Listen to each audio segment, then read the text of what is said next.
ኦርቶዶክስ ቤተክርስቲያን ይሄንም ያህል መስቀል አንጠልጥላ ኢየሱስ ሲባል ሰዎችን እንታሳደድ ከሆነ ማርያም ሲባል የማይረበሹ ከሆነ ችግር አለ ማለት ነው የሚል ደግሞ ሌላ ጥያቄ። የድሮ አዝማሪትና ድምጻዊት ዘርፌ ከበደ የተናገረችውን ሰምታችኋል። ነገር ግን የሷ የሥራ ባልደረቦች የሆኑት ደግሞ አቶ በጋሻውና አቶ ትዝታው የተባሉ ሰዎች ቤተክርስቲያን እንዴት ኢየሱስ ክርስቶስን እንደምትሰብክ ከዓመታት በፊት ቁጭ አድርገው የነገሯትን እስኪ እንስማ። አብራ ስለነበረች እሷም ማለት ነው። እሱን አሰማችኋለሁ። ይቀጥሎ እስከዛ ቤት እናንተ አካውንቱን ፎሎ ቪዲዮውን ደግሞ እጅግ አብስታችሁ ሼር፣ ኮፒ ሊንክ፣ ሪፖስት ዱት ላይ ፌቨራይት እንድታደርጉ በእግዚአብሔር ስም እጠይቃችኋለሁ። ሰው አሳገር ልስጣችሁ። አመሰግናለሁ። እስከ መጨረሻው እንድትከታተሉ በእግዚአብሔር ስም ጋብዛችኋለሁ። ወደ ቪዲዮ ምን ይላል እግዚአብሔር ቃል? ቅዱስ ጳውሎስ በአንደኛ ቆሮንቶስ ምዕራፍ 1 ቁጥር 23 ላይ እንዲህ ብሏል። መቼም አይሁድ ምልክትን ይለምናል፣ የግሪክ ሰዎችም ጥበብን ይሻሉ፣ እኛ ግን የተሰቀለው ኢየሱስ ክርስቶስን እንሰብካለን።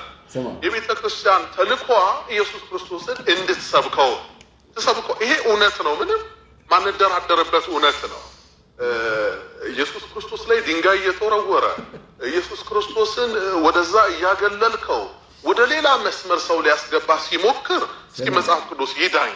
የቤተ ክርስቲያን መጽሐፍ አዋልድ መጽሐፍቱ ሊቃውንቱ ይዳኙን ትላለህ። መጀመሪያ ቤተ ክርስቲያን የምትሰብከው ለኢየሱስ ክርስቶስ ነው። በቅዳሴዋም በኪዳኗም በሰዓታቷም ይሄ እውነት ነው። ይሄንን ነገር ነው። ከዛ በተረፈ እንደ ክብራቸው እንደተሰጣቸው ሞገስ ቤተ ክርስቲያን የምታነሳቸውን ቅዱሳን መላእክት ድንግል ማርያም እንደሚገባው መጠን ታገለግላል። ይሄ እውነት ነው።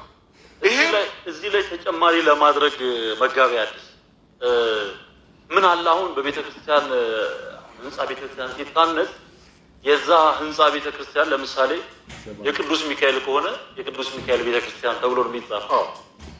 እዛ ውስጥ ግን የሚሰለሰው የሚቀደሰው ሥላሴ ነው። ሰማ የሚፈተተው ቅዱስ ሥጋ ክቡር ደም የኢየሱስ ክርስቶስ ቅዱስ ሥጋ ክቡር ዛሬስ ከእንደገናም ደግሞ በቤተ ክርስቲያኒቱ አናት ላይ ጉልላት ላይ ተሰቅሎ የምናየው የማ መስቀል ነው? የክርስቶስ መስቀል ነው።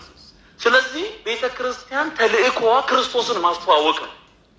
ከዛ በላይ ግን ተያይዞ በየቀኑ ቅድም ባለው መጽሐፍ ላይ ተጠቅሶ እንደምናነበው በየቀኑ ስም ሰጥታ ለምሳሌ በአንድ ልደታ፣ በሁለት ማቴዎስ፣ በሶስት በዓታ፣ በአራት ዮሐንስ፣ በአምስት አቦ እየተባለ እንደሚጠራው በየቀኑ ከፋፍላ ስማቸውን እየጠራች ተዘክራለች ማለት ነው ቤተ ክርስቲያን። ቅዳሴው ላይ ዋናው ካህን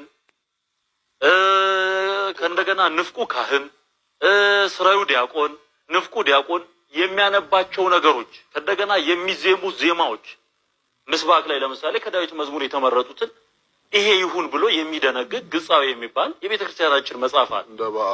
እንደ በዓሉና እንደ ቀኑ ለያይተ አባቶቻችን በሰሩት ስርዓት መሰረት ለምሳሌ የእመቤታችን ቀን የሚሰበከው ስለ እመቤታችን የሚነበበው የሉቃስ ወንጌል ከሆነ ያንን ጠቅሶ የቅዱስ ሚካኤልም ከሆነ ብዙ ጊዜ የይሁዳ መልእክት ነው ያዕቆብ እንደም የይሁዳ መልእክት ነው የሚነበበው።